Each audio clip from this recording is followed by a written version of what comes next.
문제에 대해서 이렇게 국민이나 일정 외국인이 자기가 원하는 어떤 정보를 공개해달라고 청구했다. 여러분들이 공무원이야, 담당 공무원. 자, 근데 국민이 정보 공개 청구하는 방법 동그라미 1항에 보면 반드시 문서로 청구해야 되나? 응? 그게 포인트야. 거기 보면 뭐야? 두 번째 끝에 청구서를 제출하거나 말로써 청구할 수 있다. 포인트는 말로도 청구할 수 있다는 게 포인트. 응? 다만 이제 그 밑에 2항을 읽어보면 그거는 읽고만 지나가. 청구하는 국민은 말로 청구했지. 그럼 담당 공무원이 어떻게 해? 받아 적는 거야. 그래서 이제 청구서 양식이 있잖아. 거기다가 이제 공무원이 써놓는 거고. 하여튼 국민은 편하게 말로도 청구할 수 있다. 응? 그게 포인트. 근데 거기다 청구할 때 그 청구서에 청구할 때 기재해야 할 항목이 있지. 예를 들면 자, 청구인 이름, 주소, 연락처 이런 거 기재해야 되지? 예전에 이런 문장이 있어서 정보공개 청구는 익명을 원칙으로 한다? 아니야. 실명으로 청구. 그지? 이름, 주소, 연락처 기재해야 되죠? 기재해야 되고 그다음 주민등록번호도 기재해야 되고 그죠? 그다음에 어떤 정보를 원하는지 그 청구하는 정보의 내용 및 또 뭐도 기재해야 되지? 복사해달라 그러면 복사 공개하는 방법도 원하는 방법을 기재하래. 근데 아까 판례 읽을 때 나왔지만 정보 공개받아갖고 무슨 용도로 쓸 것인지 그 정보 이용하려는 목적 이런 거는 기재하지 않습니다. 그 목적 상관없어요. 나 알고 싶어 그래. 그러면 공개해줘야 되는 거야. 응? 비공개 대상이 아닌 한. 예. 그래서 자 여기 읽으면 말로도 청구할 수 있다. 그다음에 청구서에는 기재하는 항목에는 실명으로 청구하게 돼 있으니까 익명이 아니며 정보 공개 목적 그 정보 공개받은 정보를 어디 쓰려고 하는지 이용 목적 같은 건 기재사항 아니다. 공개 방법은 기재하게 돼 있고 이런 거. 그다음에 그럼 판례에서 보자. 오른쪽에 가니까 일단 두 문장을 보자. 국민은 헌법상 헌법 제21조 표현의 자유로부터 알고 싶은 정보를 국가기관 등에 요구할 수 있는 알 권리가 인정된다. 그러면 알 권리로부터 나오는 우리 정부의 정보 공개 의무는 특별한 사정이 없는 한 국민이 적극적으로 어떤 정보를 공개해달라고 청구를 해와야 비로소 그 원하는 정보를 공개할 의무가 있는 거다 이거지. 응? 그래서 그 두 줄이 시험에 쓰여 개인이 원하는 어떤 특정한 정보에 대한 공개 청구가 있는 경우에 비로소 존재한다. 뭐가? 공개 의무가. 응? 그러니까 막연하게 이렇게 얘기하지. 첫째 줄에서 말하는 정부의 공개 의무는 국민이 원하는 어떤 특정 정보를 딱 지정해서 그 정보를 공개해 주세요 하고 청구가 들어와야 그 특정 정보를 공개할 의무가 비로소 발생한다는 거야. 응? 따라서 그 이제 밑줄 안치 문장을 보면 그걸 갖고 문제 삼았어. 옛날에 우리 정부가 중국하고 무슨 마늘 수입 협정을 맺었나 봐. 응? 근데 이제 아마 내용이 이런 거지. 처음에는 마늘 조금 수입하다가 점점 늘려갖고 나중에는 완전히 수입을 규제하는 걸 전혀 없애버린다. 무한정 들어올 수 있도록 이런 식으로 협정을 맺었나 봐. 그지? 근데 그거를 농민들이 모르고 마늘 재배하는 농민들이 모르고 있었다가 뒤늦게 알게 된 거야. 우리 정부가 중국하고 그렇게 협정을 맺었어? 그럼 마늘 농가들에게 알려주지도 않고 마늘 농가들은 엄청 타격 주는데, 그렇다고 그걸 문제 삼은 거야. 그래서 정부가 그거를 알려주지 않은 그거 국민의 무슨 알 권리라는 기본권을 침해한 거다. 이러고 이제 청구했는데. 결정은 뭐야, 헌재가? 아니, 중국하고 이게 마늘 수입 협정 맺은 거 이거 공개해달라고 농민들이 청구를 했으면 공개하게 되는 거지만, 응? 그 청구 자체가 없었으니까 청구도 없는데 공개할 의무는 없다. 응? 이렇게 이제 판결이었어요. 1번 알아두고요. 그 다음에 2번. 자, 국민이 어떤 정보를 공개해달라고 청구할 때는 이런 식으로 청구하면 될까? 모모와 관련된 자료 일체를 공개해라. 이런 식으로 하면 그 범위가 너무 추상적이고 불명확해진다 이거야. 응? 그렇게 하면 안 되고 어떻게 해야 되는데 거기 자, 어떤 정보를 공개해달라고 원하는지 그 청구서에 기재할 때는 사회 일반인 관점에서 볼 때 그 정보의 내용과 범위가 확정될 수 있을 정도로 그렇게 명확히 청구를 해야 된다는 거야. 응? 막연하게 뭐뭐와 관련된 자료 일체 이런 식으로 청구하는 건 안 된다. 이런 뜻입니다. 자, 2번도 시험에 잘 쓰이고. 자, 그럼 어쨌든 국민이 청구를 했어. 어떤 특정한 정보를 공개해달라고. 그러면 동그라미 1번 숫자 나온다. 청구를 받은 공공기관은 원칙적으로 며칠 이내에 공개할지 말지 결정해야 돼. 10일. 첫째 줄 끝에 10일이 중요하죠? 청구받으면 10일 안에 공개할지 말지를 결정을 내려야 돼. 근데 부득이한 사정이 있어. 그러면 10일 범위 내에서 연장할 수 있대. 그럼 최장 20일 안에는 공개할지 말지를 결정을 해줘야 된다는 얘기입니다. 10일 이렇게 됐죠? 그 다음에 그 다음 문장은 이제 연장할 때는 또 알려주라는 얘기고 연장한다고. 자, 그래서 10일 중요하고. 동그라미 2번 여기 기간 계산 방법도 추가됐습니다. 이때 기간 계산할 때는 1 단위로 계산을 하래. 응? 1 단위로 계산하고 중요한 거 첫날 산입 한대 안 한대. 그러니까 청구를 받은 공공기관은 10일 안에 공개할지 말지 결정해야 하는데 국민의 입장에서 보면 첫날부터 넣어줘야 10일이 빨리 지나가잖아. 그러니까 공공기관 입장에 청구받은 공공기관 입장에서는 하루 더 빨리 결정을 내리도록 하려는 거지.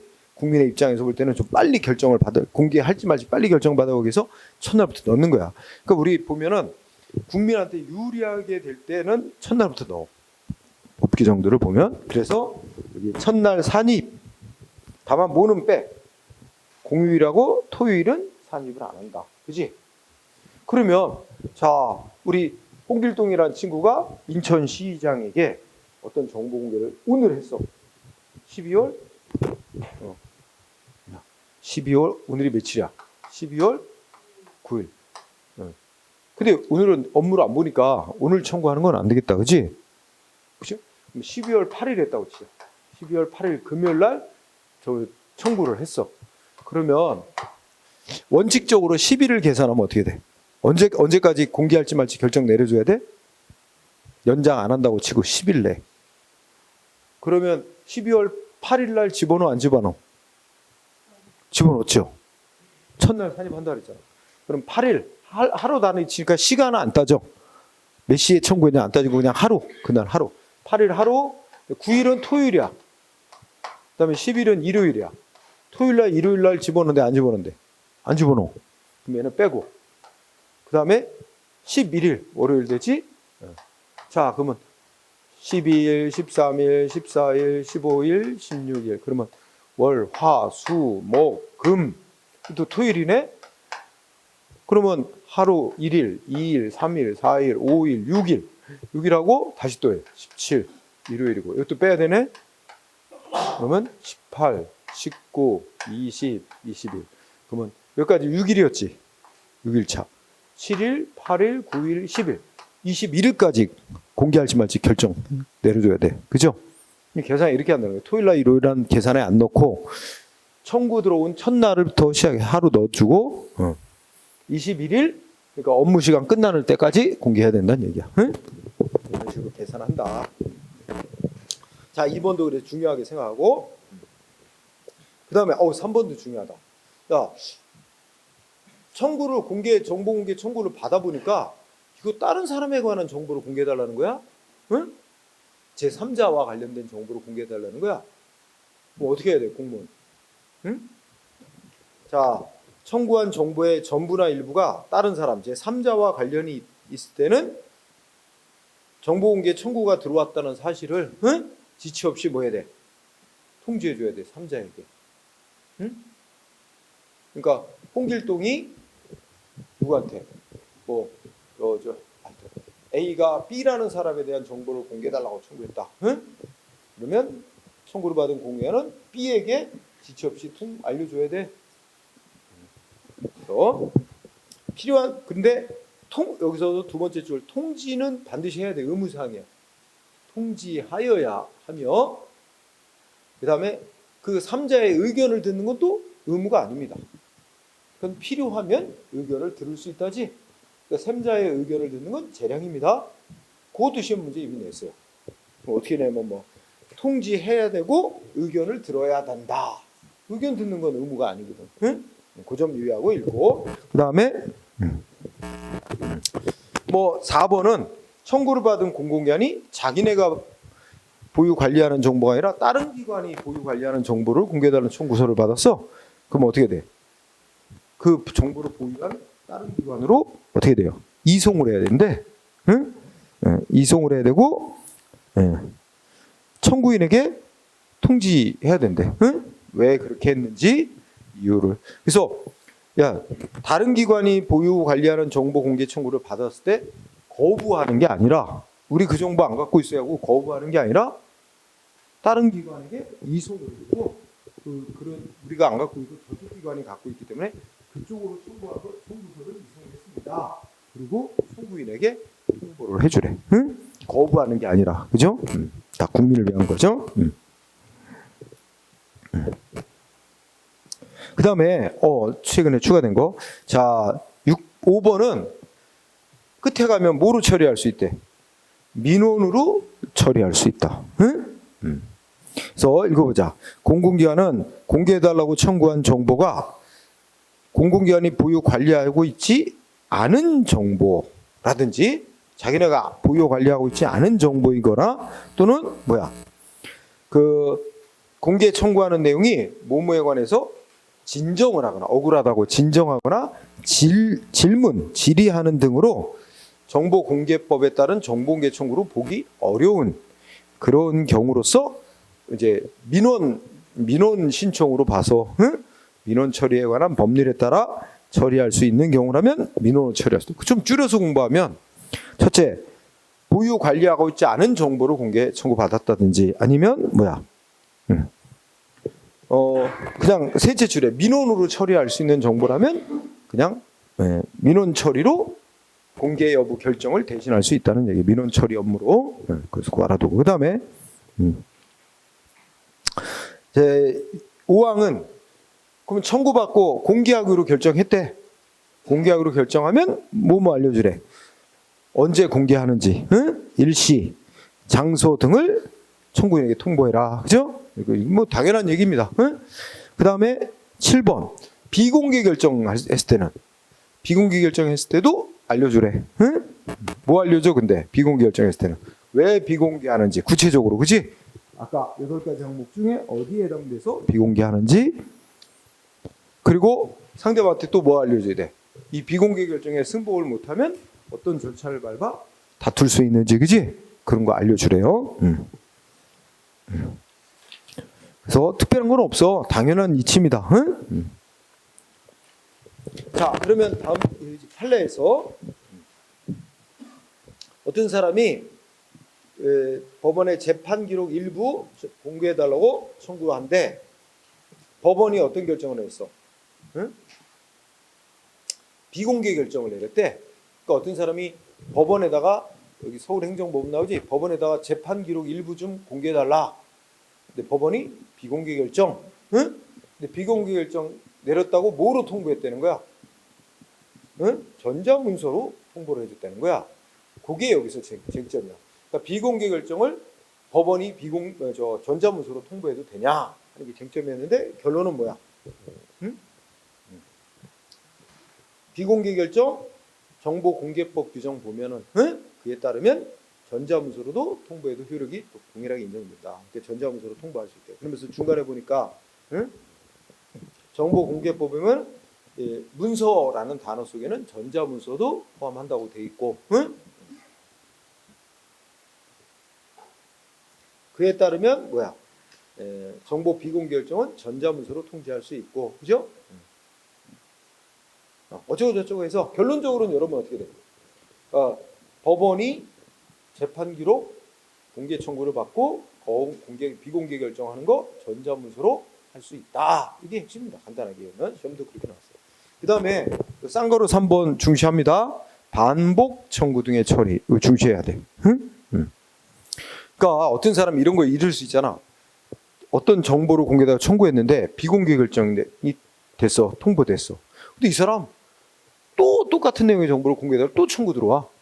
응? 또 비공개 결정 또 내려서 통보했어. 근데 또 청구 들어와. 이게 반복해서 청구 들어오는 경우. 반복이란 건 보통 한 3번 이상, 3번부터 정도로 반복된 청구가 들어오면 어떻게 처리해야 되냐? 계속 청구 들어오면 또 비공개 결정 또 통보하고 계속 해야 되냐? 그게 아니라는 거야. 응? 그래서 그거 읽어보면, 자, 1항에 공공기관은 기억번 첫째적으로 또 정보공개 청구가 들어왔는데 이미 공개 여부에 대한 결정, 통지를 했는데 통지를 받은 자가 정당한 사유 없이 공개해달라고 다시 청구하는 거예요. 이게 반복 청구지. 그러니까 반복 청구를 하는 경우 또 뭐야? 아까 말한 대로 민원 처리로 그냥 처리할 수 있다면 민원 처리 방식으로 할 수 있는데 그렇게 처리했는데 똑같은 정보공개 청구가 또 들어왔단 말이야. 응? 자, 이렇게 두 가지가 있죠. 그러니까 이미 결정인 통보가 됐는데도 반복된 청구가 들어온다든지 민원 처리 방식으로 했는데 다시 정보공개 청구가 다시 청구 들어오는데 이럴 때는 어떻게 할 수 있대? 응? 넷째 줄.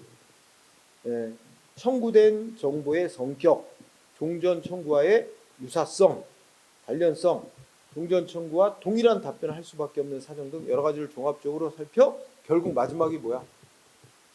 해당 청구를 종결 처리할 수 있다. 그래서 종결 처리할 수 있다. 응? 그러면 그 종결 처리했다는 걸 또 그것만 통보해 주면 된다. 응? 자, 그러니까 줄이면 어떻게 되냐면 두 가지 경우지. 앞에 같은 내용의 이미 정보 공개에 대해서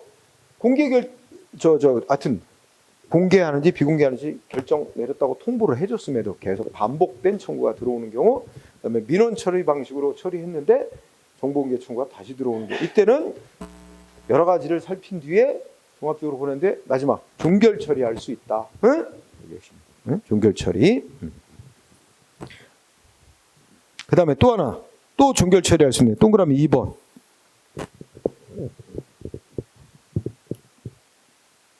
자, 공공기관은 정보공개 청구가 실조 1항에 따른 정보 공개를 목적으로 작성되어 이미 정보통신망을 통하여 공개된 정보를 청구하는. 그러니까 이미 공개되어 있는 정보를 공개해달라고 청구해. 그 사람 모르고 그럴 수 있잖아. 그러니까 아까 공공기관은 이미 그 청구한 정보통신망을 통해서 다 올려놔가지고 그랬단 말이야. 근데 그걸 공개해달라고 청구해. 그럼 그냥 어디 인터넷 홈페이지 올려놨으니까 그거 보세요. 이렇게 해도 된다는 얘기야. 응? 그래서 거기 두 번째 줄에 이미 정보통신망을 통하여 공개된 정보를 공개해달라고 청구 들어오면 해당 정보의 소재를 그냥 안내해주고, 응? 어디 홈페이지에 있으니까 그거 찾아보세요. 안내해주고 결론 종결 처리할 수 있다. 그 다음에 셋째 줄, 다른 법이나 법령이나 사회통념상 청구인의 여건 등에 비춰 상대방이 수령할 수 없는 방법으로 청구를 하는 경우. 응? 그러니까 상대방이 정보 공개를 청구를 했는데 예를 들어서 그런 거 있잖아. 어느 80대 할머니가 전자문서로 공개해달라. 인터넷으로 공개해달라. 메일로 보내달라 이거야. 근데 그 할머니 컴퓨터 할 줄 모르신대. 말이 안 되잖아. 그럼 그분이 메일로 보내도 수령할 수 없잖아. 예를 들자면 그렇다면 어떻게 돼? 그 방법 말고 이런 방법으로 공개받으세요 하고 수령 가능한 방법으로 다시 청구를 하도록 안내하고 종결 처리. 그지? 이건 뭐 당연한 얘기다. 두 가지. 하나는 첫째는 이미 공개되어 있는 정보를 청구한다. 그러면 어디 찾아보시면 됩니다 하고 안내하고 종결하고. 그 다음에 상대방이 수령할 수 없는 방법으로 정보 공개다라고 청구하면 수령할 수 있는 방법으로 하고 다시 청구하라고 안내하고 종결 처리. 그죠? 이렇게. 요거 이미 작년에 나왔어요. 이거 개정된 법인데 이미 나왔어요. 자, 나름 긴 것 같지만 상식적으로 생각하면 되죠. 자, 그 다음에 밑에 정보를 공개하는 방법. 자, 공개하는 방법은 꼭 원본만 공개해야 되는 건 아니죠. 그래서 읽어보니까 열람하게 해주는 방법. 열람은 이제 거기서 보게 하는 방법이죠. 열람, 그다음에 뭐야? 사본 또는 복제물 교부, 그다음에 뭐야? 정보통신망을 통해서 공개하는 거. 근데 딱 세 가지만 허용되는 건 아니야. 등 그랬으니까 이게 대표적인 예야, 그죠? 그 이외에 다양한 방법으로 공개할 수도 있다는 거죠. 자, 1번. 여러분 있잖아. 1번을 보면 청구인이 원하는 방법대로 공개하는 게 원칙인 거예요. 응? 그래서 사본이나 복제물을 달라 그러면 거기 뭐야? 그렇게 해주라는 얘기죠. 그러니까 원하는 방법대로. 다음에 2번은 어이구야. 이 공개하기로 해줬는데 공개하기로 결정했는데 공개해야 될 정보량이 너무 많대. 뭐 복사할 분량이 막 수만 페이지 막 이러면 이제 그거 하다 보면 업무에 큰 지장을 초래하고 들어갔다. 이럴 때는 어떻게 할 수 있대? 응? 그런 이유로 거부하는 게 아니라 뭐 해야 돼? 기간을 좀 나눠 갖고, 응? 이번 주까지는 그중에 3분의 1 해드리겠습니다. 응? 다음 주에 또 3분의 1 이런 식으로 기간을 나누어 정보를 제공하면서 한편으로는 어떻게 돼? 아직 복사 안 된 부분 보고 싶으면 보세요 하고 일부는 복사해주고 일부는 열람시키면서 병행하면서 할 수 있다는 거지.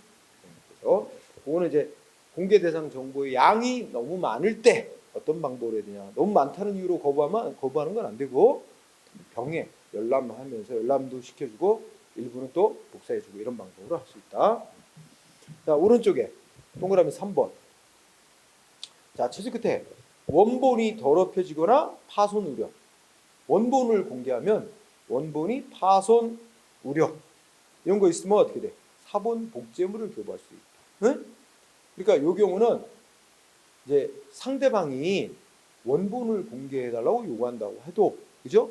이 원본을 공개하면 더럽혀지거나 파손될 우려가 있다. 이럴 때는 원본을 공개 안 하고 사본 복제물을 교부해줘도 된다는 걸 허용한 거예요.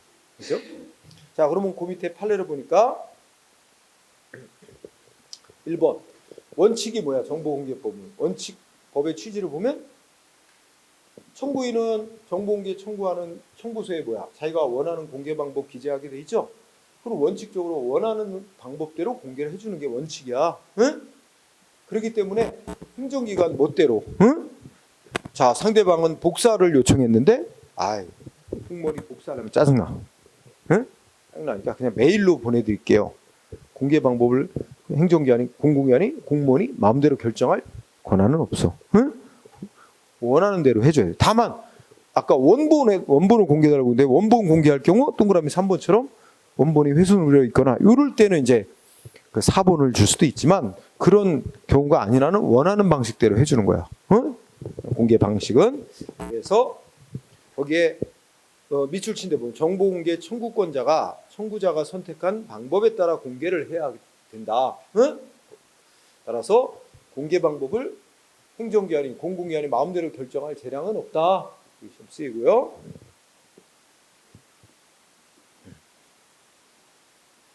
그 다음에 2번은 뭐냐면 이제 일부 거부 처분으로 볼 수 있느냐 이런 거거든. 그러니까 자, 정보 공개를 청구한 사람이 어떤 정보를 공개해달라고 신청을 했어. 거기다가 공개하는 방법은 복사를 해달라고 신청을 했어. 응? 근데 그러니까 두 가지를 잘 봐. 청구하는 정보의 내용, 그다음에 공개 방법. 이거 청구인이. 그래가지고 청구를 받은 공개는 원하는 내용의 정보는 공개를 해줬어. 근데 방법은 상대방은 복사해달라는데 메일로 보내줬어. 그러면 상대방은 원하는 정보는 얻었어. 하지만 자기가 원하는 방식대로 공개를 받지 못했어. 그러면 요거를 뭐로 볼 수 있대? 상대방이 신청한 것 중에 일부는 들어주고 일부는 거부한 거로 볼 수 있는 거야. 나중에 공개 방법은 원하는 대로 안 해준 거 있지. 요거는 일부 거부 처분으로 볼 수 있고 따라서 그 일부 거부 처분에 대해서만 따로 소송을 제기할 수도 있다는 거지. 응? 그래서 끝에 두 번째 끝에 공공기관이 청구받은 정보를 공개는 하면서 청구인이 신청한 방법 이외의 방법으로 공개하기로 하는 결정을 했다면 이는 뭐라고 그러나? 일부 거부 처분한 거라는 거야. 셋째 줄에. 응? 그래서 일부 거부 처분이 거부 처분의 하나니까 이 거부 처분을 대상으로만 소송할 수도 있다. 응? 자, 그다음에 부분 공개 규정이 있어. 부분 공개는 정보 공개를 청구하는 사람은 이만큼의 정보를 공개하는데 그 다 공개하면 그 속에는 개인의 이름, 응? 또 뭐 주민등록번호 등 이렇게 사생활 침해 우려가 높은 정보들이 들어있거나 국가 기밀에 속하는 정보들이 막 섞여 있어. 그런데 그거를 어떻게 돼? 그걸 뭐 지운다든지 까맣게 지우고 복사를 해주면 안 보이니까 뭐 이렇게 해서 그분을 분리해낼 수 있다면, 응? 그러면 나머지만이라도 공개를 해줘야 된다. 응? 그래서 거기 쭉 읽어나가. 자, 청구된 정보의 비공개 대상 정보와 공개 가능한 정보가 혼합되어 있대. 혼합이 되어 있는데 그 분리 가능하다면 두 대수 끝에 분리할 수 있는 경우는 뭐야? 비공개 대상인 거는 빼고 나머지라도 공개하여야 한답니다. 의무사항이에요. 응? 나머지 부분만이라도 공개하여야 한다. 공개할 수 있다가 아니고. 그러면 요 조항에 대해서 판례가 또 나와 있어요. 1번. 이 법에서 분리 가능하다, 혼합되어 있는 거 분리 가능하다는 건 무슨 의미냐? 응? 분리 가능하다는 건 물리적으로 이렇게 분리할 수 있다는 것뿐만 아니라 그 분리하고 나머지 비공개 대상 부분을 빼고 나머지 부분만을 공개하더라도 그것이 의미가 있는, 응? 그런 것을 의미한다. 그래서 두 번째 줄 끝에 뭐예요? 1번에 물리적으로 분리 가능한 경우만을 말하는 게 아니고, 응? 그 공개 방법 및 절차에 비추어 해당 정보에서 비공개 대상 정보 부분을 제외하고 나머지 부분만을 공개하는 것이 가능하고, 그것이 또한 뭐야? 공개의 의미가, 공개 가치가 있는 때를 말한다고 특별하게 외울 건 없습니다. 응? 맞는 말이고. 자, 2번은 왜 아까도 나왔지? 저 교도소 수감자가 가혹행위를 당했어, 그지? 그래갖고 그러니까 뭔가 이 징계를 받았는 거야. 수감자가 뭘 질서를 어지럽혔다고 교도소 안에 징계위원회가 열려가지고 거기서 무슨 뭐 징계를 내려가지고 뭐 독방에 수감됐다니 뭐 이럴 수도 있잖아. 그러고 난 뒤에 이 사람 손해배상 청구 소송하면서, 응? 그 징계위원회 회의로, 응? 그날 교도관들의 근무 보고서 이런 거 다 몽땅 공개하라고 요구했는데 징계위원회 회의록은 비공개 대상 정보다. 공개 안 해도 괜찮고, 근데 그 중에 공개 청구한 목록 중에 교도관들의 근무 보고서는 공개해야 될 정보다. 그러니까 내가 왜 여기다 위치시켰냐면 아까 그냥 여러분들 교도관들의 근무 보고서는 공개해야 될 정보라고 판결 났지. 근데 청구한 정보 중에 일부는 비공개 대상이고 이 부분은 일부는 공개 대상이라. 그러니까 일부라도 공개했어야 된다. 그런 취지라서 여기다 위치시킨 거야. 그 다음에 저 3번 보세요. 3번은 이제 어떤 영밀동이라는 사람이 어떤 정보를 공개달라고 청구했어. 근데 공공기관은 전부 거부 결정했어. 전부 비공개 결정을 내린 거야. 응? 그러니까 상대방 뭐 했어? 비공개 결정 취소해라 하고 행정소송 낸 거야. 근데 법원이 보니까 공공기관이 비공개 결정 다 비공개라고 결정했지만 그 중에 뭐야? 일부는 비공개 사항이고 일부는 공개돼도 되는 사항이야. 섞여 있는데 그거 분리해낼 수도 있어. 근데 공공기관은 전부 거부한 거야. 그럼 결국 위법이라 이거야. 그지? 여기서 포인트는 그래서 이렇게 법원이 섞여 혼합되어 있고 분리가 가능한데도 가능하다고 인정되는데도 전부 거부했다는 게 인정되면 법원은 뭐야? 동그라미 1번 그 소송을 제기한 원고가 응? 전부 거부한 거 취소해달라 이런 소송을 냈지만 뭐야? 이거를 그러면 전부 거부한 거 취소해달라는 게 아니라 그 전부 거부한 것 속에 일부는 비공개 대상이니까 라더라도 그 공개할 수 있는 일부라도 공개를 했어야 되는데 그 일부분마저 공개 거부한 거, 응? 요거 취소해라. 이렇게 재판 청구하는 취지를 안 받거든. 법원에다 변경하겠다고 취지 변경 신청을 안 해도 법원이 알아서 일부 취소 판결 내릴 수 있다는 겁니다. 응? 동그라미 거기 있잖아. 1번. 청구 취지를 변경이 없다. 청구 취지의 변경이 없어도 법원이 알아서 뭐 한다는 거야? 전부 거부한 것 중에 일부분은 공개를 했어야 되는 것이다 라고 일부 취소 판결을 내릴 수 있다는 게 핵심입니다. 1번. 응? 재판을 청구한 전부 거부를 받은 자가 전부 거부 취소해달라고 소송을 낸 걸 일부 취소송으로 바꾸지 않아도 법원이 알아서 일부 취소 판결 내려줄 수 있다. 응? 그리고 마찬가지로 그죠? 법원은 그러면 취소 판결 내릴 때 뭐라고 표시? 아니 공공기관이 전부 거부한 건 잘못이고 그 중에 공개할 수 있는 부분이 섞여 있는데 그 공개할 수 있는 부분마저도 공개 거부한 거 그 일부 위법이 있다. 그러니까 그 일부 취소해라 이렇게 할 수 있다는 거죠. 일부 취소한다고 표시해. 자, 이 판례를 중시하고 그 다음에 전자적 공개 나왔습니다. 전자적 공개는 자 1번하고 2번을 비교해 보세요. 1번은 전자적 형태로 보유 관리하고 있어요.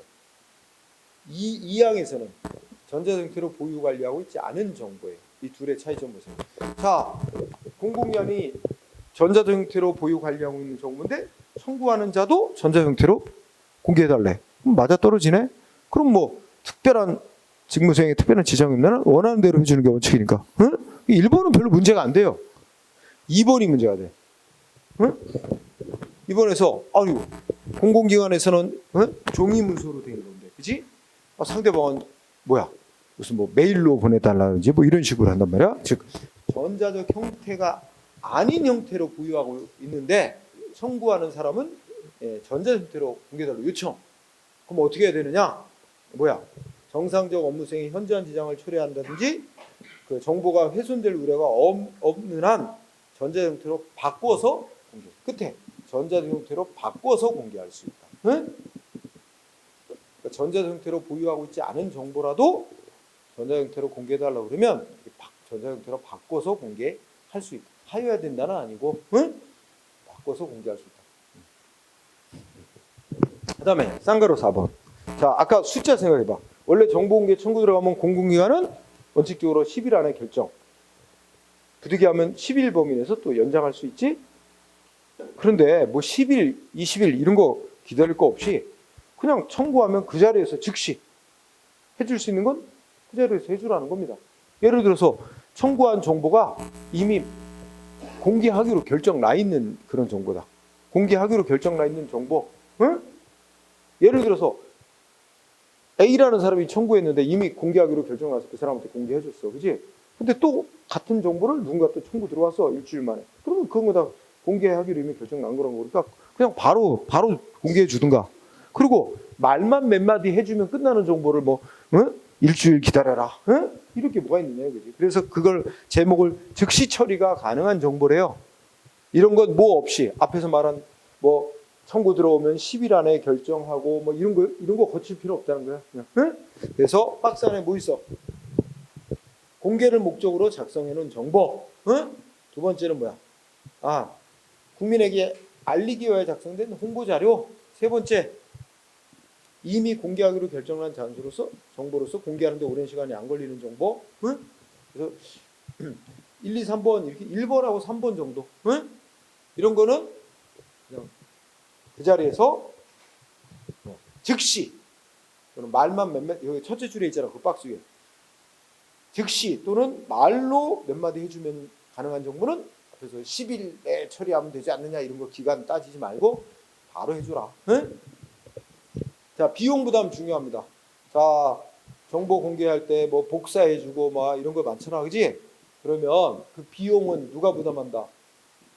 국민의 알 권리 보호를 위해서 공공기관이 부담한다가 아니라 청구를 한 자가 부담합니다. 그래서 원칙 1번 청구인이 부담. 이거 중요하고요. 다만 동그라미 2번 비용 부담 안 하게 하는 경우 있습니다. 이 항에 보면 어떻게 돼? 비용 감면할 수 있다고 돼 있지? 감면할 수 있는데 감면할 수 있는 사례는 딱 하나예요. 예전에 시험 문제. 뭐 국민기초생활수급자로서 뭐 생활이 어려운 자에게는 감면할 수 있다? 아니에요. 그건 사유 아니죠? 오로지 감면해 줄 수 있는 사유는 그 정보를 공개받아서 공익 목적을 위해서 쓰려고 할 때만 그 한 가지 사유만 비용을 감면해 줄 수 있게 돼 있어요. 자, 이것도 중요. 비용 해줄 수 있는 사유는 정보의 사용 목적이 공공복리를 위해서 쓰려고 할 때만 감면해 줄 수 있다. 그것도 주의. 자, 그다음에 불복 및 구제 절차. 정보 공개 청구를 했더니 몇 가지 사유가 있어요. 이제 내가 원하는 대로 공개해 주면 불복할 리가 없죠. 그러면 자, 정보 공개를 거부하는 결정을 내린다든지, 응? 아니면 두 번째는 내가 원하는 정보를 공개해달라고 청구를 했음에도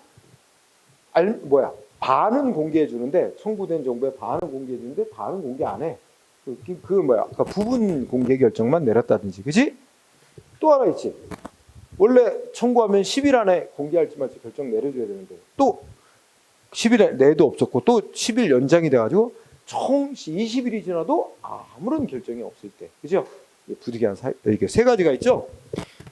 자, 이의 신청에 보면 기억번 첫째 줄 비공개 결정 나왔을 때, 응? 두 번째는 부분 공개 결정이 내려졌을 때, 그지?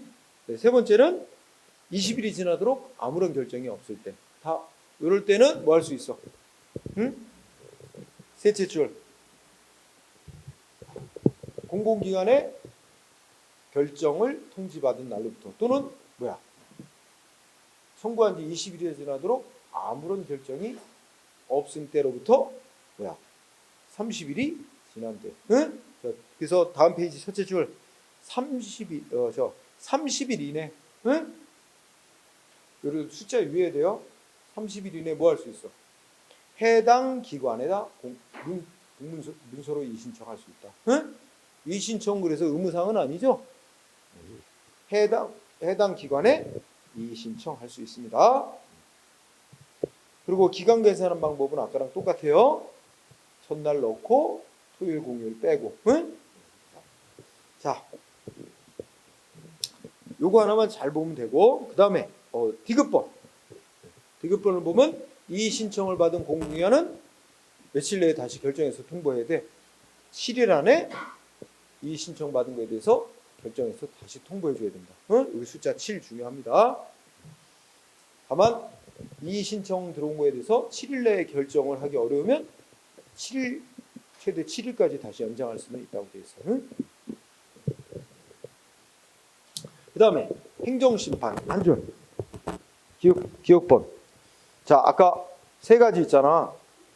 비공개 결정, 부분 공개 결정, 또 20일 지나도 아무런 결정이 없을 때, 이때 이의 신청할 수도 있고 이의 신청 안 하고 바로 행정심판법에 따라 행정심판위원회 행정심판 청구할 수 있습니다. 그래서 그냥 한 줄.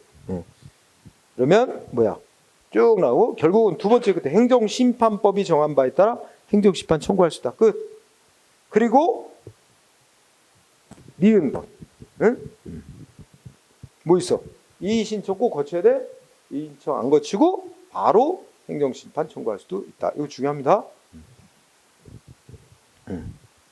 근데 여기도 기억번에 보면 어떻게 있어? 행정심판 청구할 수 있다지 하여야 한다 아니지? 행정심판 청구 안 할 수도 있는 거야. 그럼 결론적으로 막바로 소송 가도 된다는 얘기입니다. 행정소송 제기해도. 그래서 밑에 행정소송 기억번 쭉 똑같은 경우 비공개 결정, 부분 공개 결정 청구한 지 21일 지나도록 아무런 결정이 없을 때는 행정소송법에 따라 두 번째 끝에 행정소송법이 정하는 바에 따라 행정소송 제기할 수 있다. 그죠? 행정소송 제기하려면 취소소송 같은 거 하려면 90일 안에, 그죠? 할 수 있죠. 이때 니은번 또 밑줄. 이 담당 재판하는 재판장은 필요하다고 인정하면 당사자를 참여시키지 아니하고 제출받은 정보를 비공개로 열람심사할 수 있다. 네? 그러니까 원래 원칙적으로 재판은 공개로 하는 거예요. 일반인들도 방청하는 거죠. 근데 재판을 공개를 진행하면 자, 청구한 정보에 대해서 막 하면서 어떠고 다 공개되거든요. 응? 그렇죠. 그러니까 누구만 알아야 되겠어? 그 정보 공개 거부한 공공기관으로부터 그 정보를 넘겨받아서 판사가 혼자 읽어보고, 응? 공개해야 되는 건지 비공개해도 되는 건지를 그렇게 이제 심사한다는 거죠. 응? 그걸 재판관이 사실상 다 공개해버리는 결과가 되어보는 거니까. 니은번. 그 다음에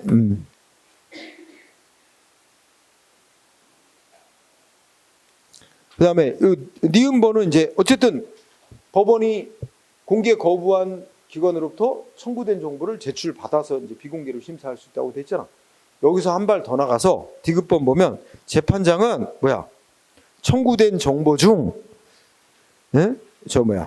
국가안전보장, 국방 또는 외교에 관한 정보로서 정보인 경우 공공기관 측이 그 정보에 대한 비밀, 그 정보는 비밀로 지정이 돼 있다. 뭐 1급 비밀이다.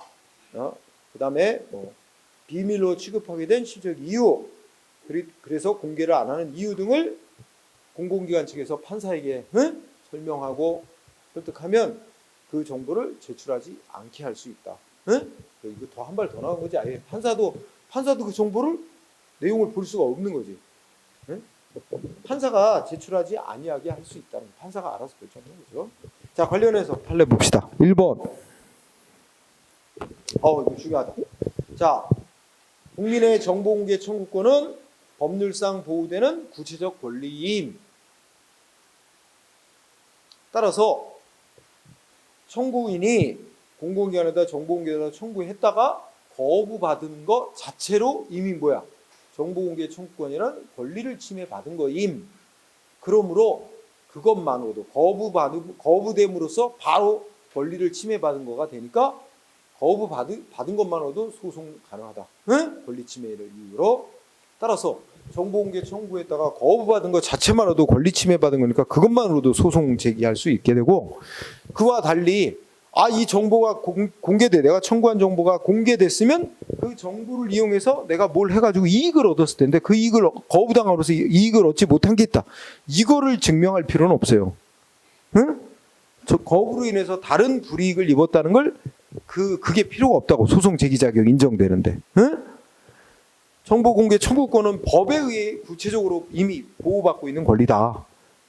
그럼 우리 행정소송할 자격은 법률이 보호하는 이익을 침해받은 자가 소송 제기할 수 있잖아.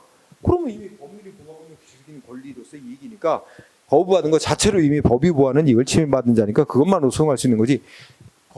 정보공개 거부로 인해서 또 다른 이익이 침해됐다는 걸 그게 인정돼야 소송할 자격이 주어지는 게 아니다. 매우 중요. 그 다음에 자 2번은 누가 입증해야 되냐 하는 문제입니다. 지금 정보공개 청구했다가 거부받아가지고 소송하는 거야. 그런데 이 청구했다 거부받는 사람 뭐라고 주장해? 야, 저 공공기관 거부한 이유가 뭔지 알아? 자기네가 옛날에 그 정보를 보유 관리했는데 얼마 전에 폐기해서 지금 안 갖고 있다는 거야. 지금 안 갖고 있어서 공개할 수 없다 하고 거부 결정을 나온 거야. 근데 내가 생각할 때는 순 거짓말 같아. 공공기관 저 정보 보유하고 있으면서 거짓말하는 것 같아. 그러면 정보공개 청구한 사람 측에서 뭐야? 저 공공기관이 내가 청구한 정보를 보유 관리하고 있을 가능성이 매우 높다 하는 점을 청구인 측에서 입증해야 된다는 거야. 반대로 어떻게 돼? 아니에요. 그 청구한 정보 우리가 얼마 전까지 보유하고 있었는데 폐기해서 지금 안 갖고 있어요. 이건 누가 입증해야 돼? 공공기관 측이 입증해야 된다는 얘기야. 근데 결론적으로 보면 지한테 유리한 건 지가 입증하라는 얘기예요. 거부 결정을 받은 자가 공공기관이 그 정보를 보유하고 있을 개연성이 매우 높다. 이거는 청구인이 증명이 되면 청구인이 유리해지는 거잖아. 반대로 안 갖고 있다는 점은 거부한 공공기관에게 유리해지는 거니까, 그렇지? 그래서 그 입증 책임 누구에게 있냐 이거 중시합니다. 그래서 공공기관이 보유 관리하고 있을 상당한 개연성이 있다는 점은 청구인에게 증명할 책임이 있고, 반대로 공공기관이 과거에 한때 정보를 보유했으나 얼마 전에 폐기해서 지금은 현재 안 갖고 있다는 점은 공공기관 측이 입증해야 된다. 이렇게 나눠놨고요. 그다음에 그러면 공공기관 측이 내가 청구한 정보를 보유 관리하고 있을 개연성이 높다는 점은 청구인 측에서 입증을 해야 되는데, 그치? 그 어느 정도나 입증해야 되냐 하는 거예요. 그게 그 다음 판례야. 어느 정도로 입증해야 되냐? 즉 4번 둘째 줄, 해당 정보를 공공기관이 보유 관리하고 있다는 점에 관하여 정보 공개 청구하는 자에게 입증 책임이 있다. 여기까지 똑같아. 아까 위에 거랑. 그런데 그 입증의 정도는, 증명의 정도는 청구된 정보를 공개원이 보유와 관리하고 있을 상당한 개연성이 있다는 점. 100% 확인할 수는 없잖아. 응? 상당한 보유 관리하고 있을 상당한 개연성이 있다는 점을 증명하면 충분하다. 응? 100% 확인 수는 없으니까 그 정도. 응? 설득을 하면 그 정도로 하면 된다. 응? 그다음에 4번 판례는 뭐로 판명이 났어? 하여튼 그 정보를 보유하고 있네 아니네 입증을 둘러싸고 싸움이 있었는데 공공기관이 그 정보를 현재 보유 관리하고 있지 않다는 점이 확인이 됐대요. 응? 그러면 정보 공개 거부한 거 위법이니까 취소해달라 하는 소송을 계속할 의미가 없어졌다는 거지. 왜냐면 법원이 공개해라 결정 내려도 그 정보 없는 정보를 공개하라고 재판할 필요가 없는 거 아니야. 그러니까 자, 전제 조건 뭐가 없어? 그 공공기관이 청구받은 정보를 보유 관리하고 있지 않다는 점이 확인이 됐어. 그러면 정보 공개 거부 취소 소송 계속할 실익이 없다. 그리고 이제 각하하는 판결을 하겠죠, 그죠? 법률사익이 없다. 그 다음에 6번 판례는 6번 되게 중요하다. 자, 내가 어떤 정보를 공개달라고 청구를 했는데 그거 얼마 전에 그 정보 딴 사람이 청구를 해서 이게 공개된 거다. 그리고 또 인터넷에 올라 있었고 인터넷만 검색하면 다 쉽게 알 수 있습니다. 이런 이유로 정보 공개 거부하는 거 안 된다. 응? 그런 이유로 정보 공개 거부하면 안 되고 그 다음에 두 번째 뭐야? 그런 이유로 정보 공개 거부해가지고 소송이 들어왔어. 그러면 그런 이유로 정보 공개 거부한 거 취소해달라고 소송으로 다툴 이익이 없는 것도 아니다. 응? 그래서 자, 이것도 굉장히 잘 나오네. 청구된 정보가 이미 다른 사람에게 공개되어 널리 알려져 있다든지 인터넷이나 관보 등을 통하여 공개되어 있어서 인터넷 검색이나 도서관에서 열람만 해보면 쉽게 알 수 있다는 사정만으로는 비공개 결정이 정당화되는 것도 아니고 그 비공개 결정을 취소해달라고 소송으로 다툴 이익이 없어지는 것도 아니다. 응? 되게 잘 나옵니다. 중시.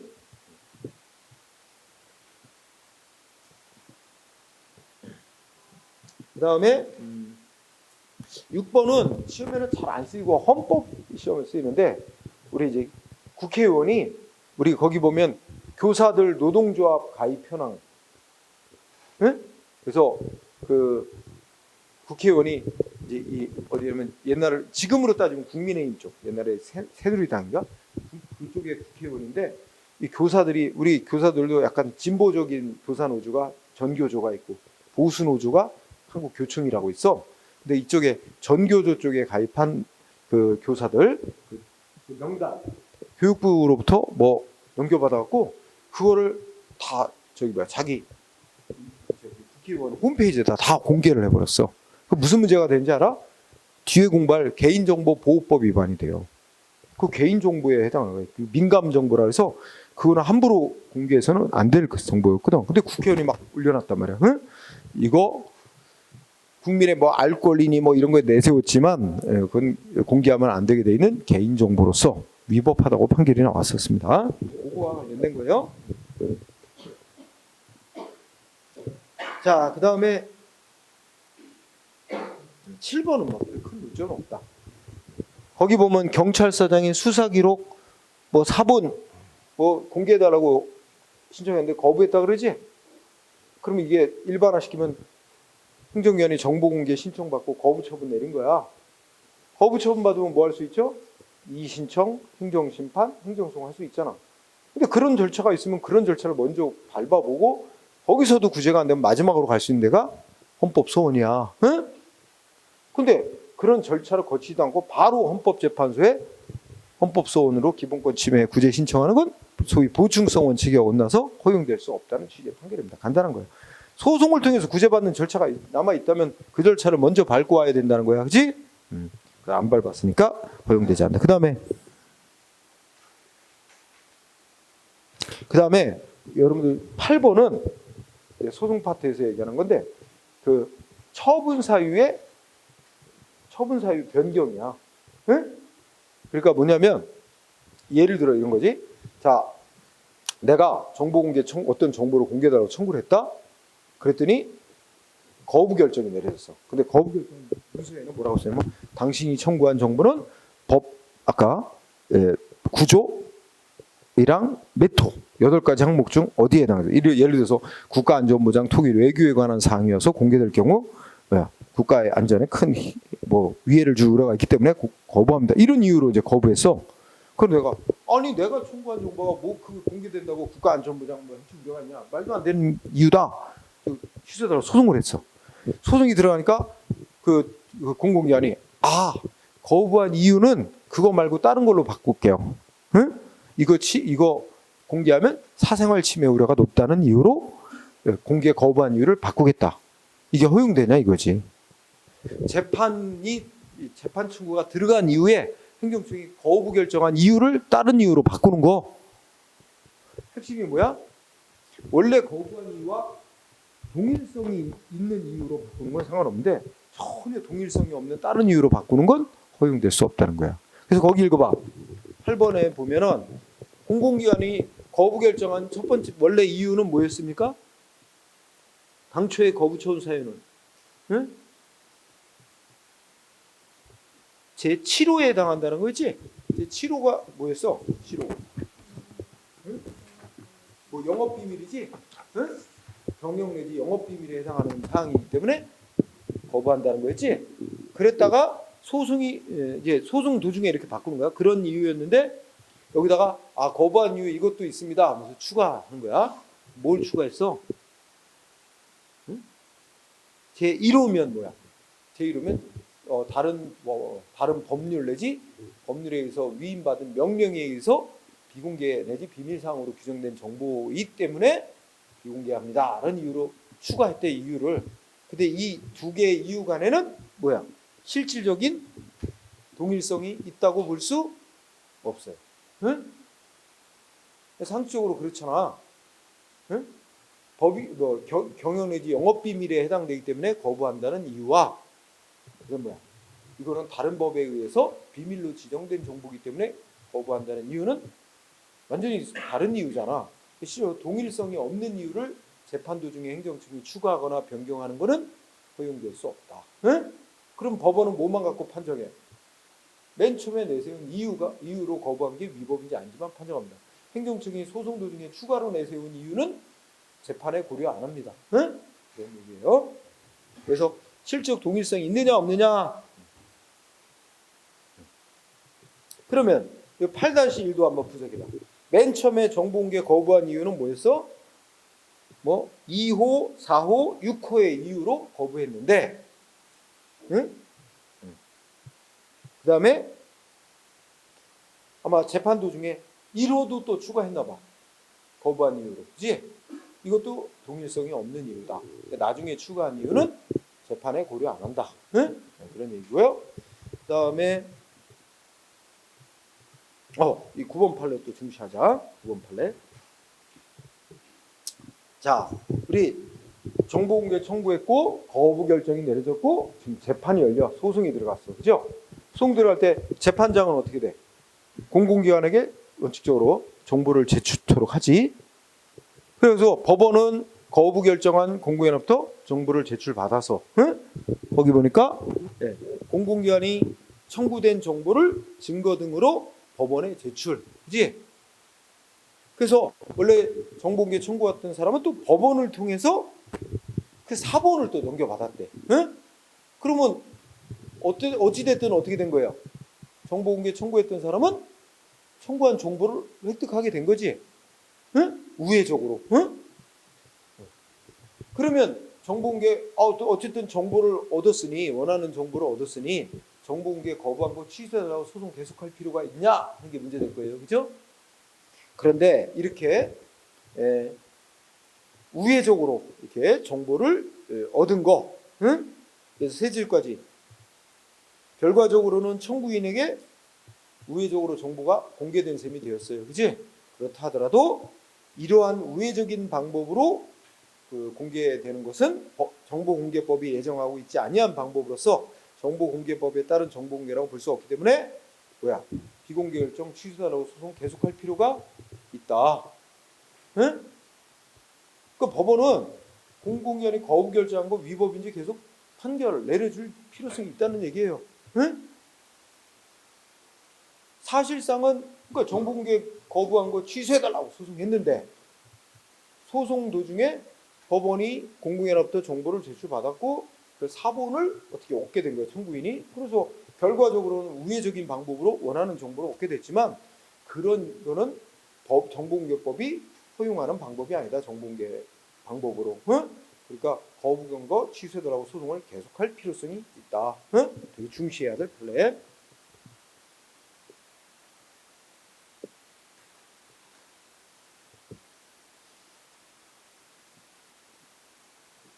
자, 마지막 10번은 자, 정보공개를 청구한 사람이 뭐야? 어떤 정보를 청구를 원하는지 구체적인 범위를 명확히 하지 않았다는 거야. 앞부분의 문장. 그지? 그래서 그거 읽어보자. 첫째 끝에 청구인이 공개를 청구한 정보의 내용 중 너무 포괄적이거나 막연하여 사회 일반인의 관점에서 내용과 범위를 확정할 수 있을 정도로 특정되다고 볼 수 없는 그런 부분이 포함되어 있대. 그러면 법원으로서는 어떻게 해야 된대? 법원은 청구인에게 도대체 이렇게 너무 막연하고 포괄적인 정보 공개를 청구했었는데 구체적으로 원하는 내용이 뭐냐? 응? 그 범위를 특정하게 만들어야 된다는 거예요. 응? 그래서 끝에 그러면 공공기관에게 그가 공공기관이 보유 관리하고 있는 그 정보를 법원이 제출을 하도록 지시를 내려서 이를 법원이 비공개로 열람 심사하는 등의 방법으로 청구 대상이 된 정보의 내용과 범위를 특정해야 된다. 응? 그러니까 청구한 사람은 좀 막연하게 이렇게 청구를 했더라도 법원이 그 범위를 좀 특정해서 재판을 해줘야 된다. 그런 얘기입니다. 보기 정리하고. 그다음에 여기까지가 무슨 뭐였지? 정보공개를 청구했다가 비공개 결정받거나 부분공개 결정받거나 20일이 지나 아무 결정을 못 받았을 때 청구인이 다투는 방법, 불복하는 방법 세 가지 있지. 이의신청, 행정심판, 행정소송. 그러면 제3자의 불복 절차. 여기도 세 가지가 다 허용돼요. 자, 아까 제3자와 관련돼서는 이거 나왔었지. 자, 어떤 자가 다른 사람에 대한 정보를 공개하러 청구 들어온다. 그러면 청구받은 공개자는 지체 없이 제3자에게 통지를 해주고 필요하면 그의 의견을 들을 수 있다. 이렇게 돼 있죠. 그래서 공공기관이 제3자에게 통보를 해줬어. 통보를 받은 제3자는 어떻게?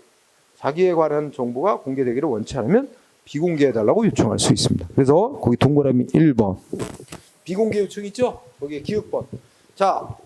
자신과 관련된 정보가 누군가에 의해서 공개 청구가 들어왔다는 사실을 공공기관으로부터 통지받은 제3자는 언제까지?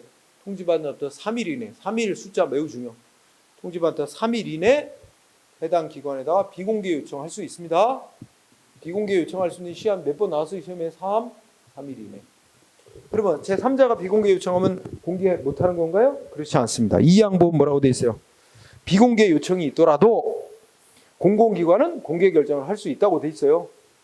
응? 비공개 요청이 있어도 공개키로 결정할 수 있습니다. 다만 비공개 요청이 있었는데도 공개키로 결정했으면 제3자에게 또 통보해 주래. 응? 이러저러해서 공개 결정할 수밖에 없었습니다. 응? 이거에 대해서 승복을 못 하시면 어떻게 하시면 됩니다. 이것도 알려주래요. 응?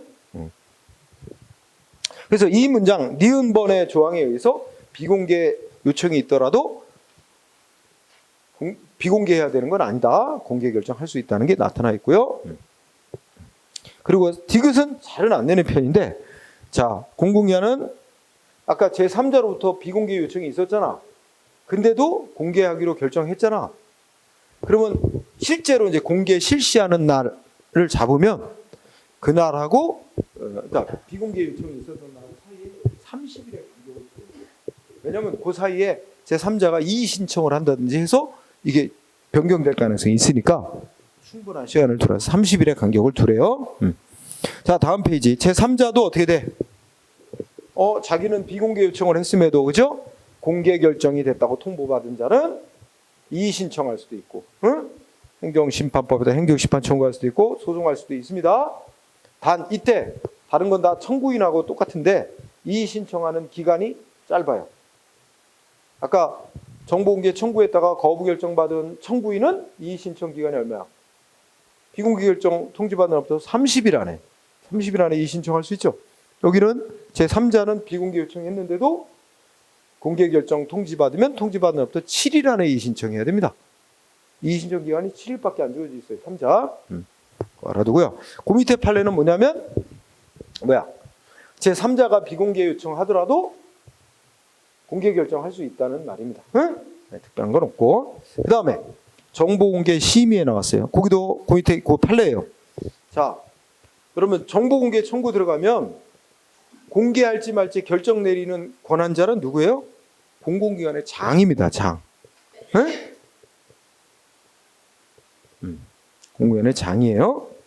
근데 공공기관에는 그 공공기관의 장을 이제 장에게 이제 자문해 주는 기관으로 정보공개 심의회라는 게 있어. 그 정보공개 심의회가 공개 결정권 이런 권한 갖는 게 아니라 그런 그래서 자 사실 청구된 정보의 공개 여부를 결정하는 법적인 의무와 권한을 가진 자는 해당 공공기관의 장이다. 응? 그래서 공개 거부 결정 내렸을 때 누구를 상대로 소송해야 돼? 공공기관의 장이 피고가 되는 거예요. 응? 이때 공공기관의 장에는 사립대학교 총장도 들어가겠죠? 사립대학교도 공개 의무 있는 공공기관이고. 그러면 사립대학교 총장에게 예를 들어서 옛날 정유라 같으면 이화여대 단장이니까 이화여대 총장에게 정유라의 출석 상황이나 이런 거 공개해달라, 시험 성적 공개해달라, 이거 할 수 있는 거지, 총장. 그 거부 결정 나오면 그 거부 결정을 한 이화여대 총장을 상대로 행정소송으로 공개 거부 취소하라 소송할 수 있어요. 응? 또 조국 교수 딸 부산대인가? 그러면 거기 부산대는 국립대인가? 국립대 당연히 부산대 총장이 공개 여부 결정권자고 부산대 총장을 상대로 행정소송으로 다투는 거예요. 응? 자, 그래서 각 공공기관에 있는 정보공개 심의에는 그런 공개 결정권 책임자가 아니고 공공기관의 장을 돕는 자문 역할만 하는 기관이에요. 의견 제시해주는 역할. 응? 하여튼 핵심은 공공기관의 장입니다. 자, 그 밑에 설치 및 구성 나왔죠? 자, 1번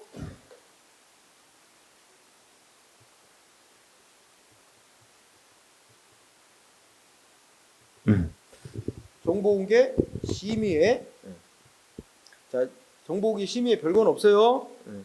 정보공개 심의에 그냥 공공기관 이렇게 하고 셋째 줄에 보면 정보 공개할지 말지 여부 등을 심의하기 위해 정보공개 심의회를 설치 운영한다. 어디에? 국가기관 등에 설치된 국가기관 등에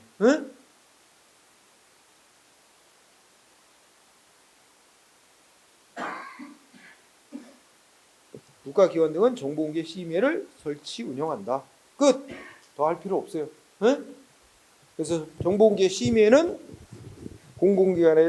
각 공공기관에 설치돼서 공공기관의 장이 어떤 정보 공개해야 되나 하지 말아야 되나 이거 어려운 문제 있을 때 의견을 주시오 요청하면 그에 대해서 심의하는 기관이야. 그러니까 인천시에도 인천시 정보공개 심의회가 구성이 돼 있을 거야. 그래서 공무원들하고 외부 교수하고 이렇게 해가지고 위원회 구성해놓고 자문 받을 거예요.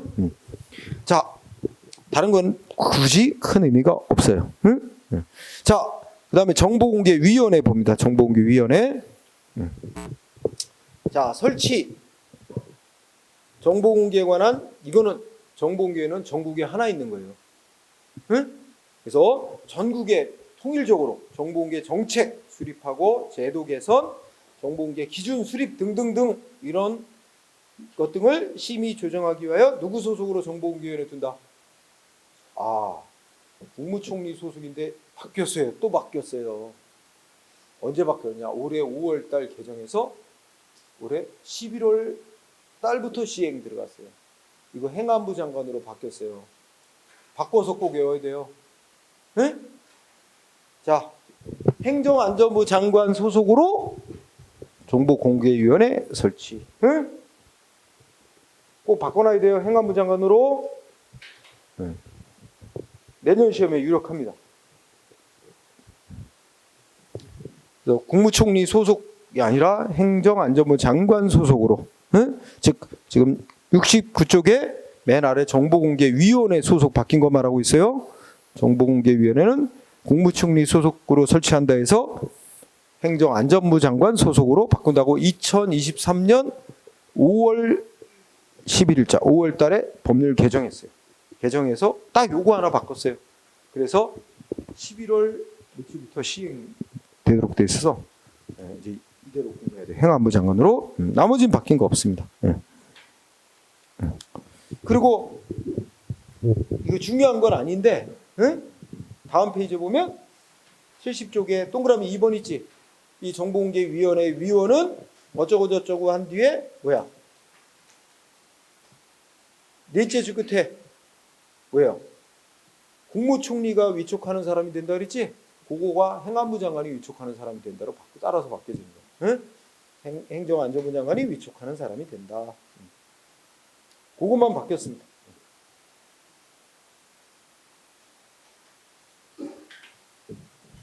그 외에 나머지는 뭐 할 거 없어요. 응? 정보공개위원회 총 몇 명으로 구성하나? 응? 아니요. 딱 몇 명이라고 돼 있지는 않네요. 그죠? 응? 넘어가세요. 그 다음에 기타 제도 총괄. 자, 우리 전국적으로 정보 공개 제도를 총괄하는 부처 장관은 행정안전부 장관입니다. 응?